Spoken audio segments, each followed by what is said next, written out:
بلکہ جب درود شریف آتے تو بڑی تیزی سے زبان چلاتے، یہ بھائی یہ درود شریف تو ہے ہی نہیں. صلی اللہ علیہ وآلہ وسلم، صلی اللہ علیہ وآلہ وسلم. کم سے کم آپ کو آڈیبل تو ہو، جو مطلب قابل سماعت تو ہو، جو آپ نے پڑھا آپ خود سن رہے ہیں، وہ صلی اللہ علیہ وآلہ وسلم اتنا تو ہونا چاہیے. سن کیا ہوا؟ یہ تو توہین ہے درود شریف کی. کہنے کے لیے، سمجھانے کے لیے بتا رہا ہوں، کیونکہ اکثر ایسے ہی پڑھتے ہیں. یہ درود شریف نہیں، پتہ نہیں کیا پڑھا. سن یہ کیا ہوا؟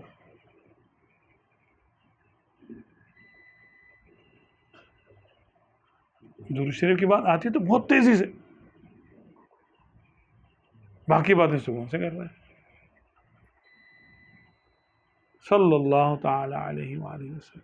یہ کم سے کم اتنا تو پڑھیں کہ آپ جلدی نہ کرو نا یار. آپ کو زیادہ پڑھنے کا کس نے بولا ہے؟ کہتے ہیں کروڑوں بار پڑھو، لیکن قابل سماعت تو آپ کے کان تو سن لیں، ایلیجیبل تو ہو، مطلب ایک لکھنے کے قابل ہو، فرشتے لکھ بھی سکیں اس کو. کیا پڑھا؟ آپ کو نہیں سمجھ میں آ رہا کہ آپ نے کیا پڑھا. درود شریف ضمناً یہ عرض کر رہا ہوں کہ اس میں درود شریف جو ہے وہ پوری توجہ سے، اور جب نام پاک آئے تو بزرگ فرماتے ہیں بالکل بے دھیانی سے نہ بیٹھے. اس وقت جب ذکر رسول پاک صلی اللہ علیہ وسلم ہو تو الرٹ ہو جائے، اپنے آپ کو کمپوز کرے، اپنے آپ کو حاضر کرے کہ ذکر مصطفیٰ صلی اللہ تعالی علیہ وسلم. ذکر مصطفیٰ کی وہی اہمیت ہے جو ذات مصطفیٰ کی ہے.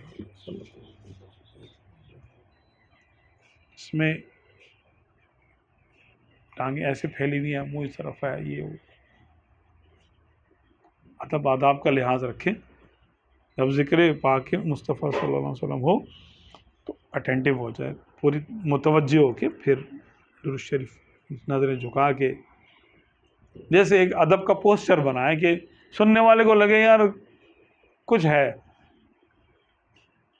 آپ کا بھی دل حاضر ہو، سننے والے کو بھی لگے بھائی کوئی کیا ہو گیا. کیا تو بھائی ہمارے نبی کا نام لیا تو میں ایسے تو نہیں لے سکتا لاپرواہی سے. تو توجہ، کم سے کم توجہ تو ہمیں دینی چاہیے.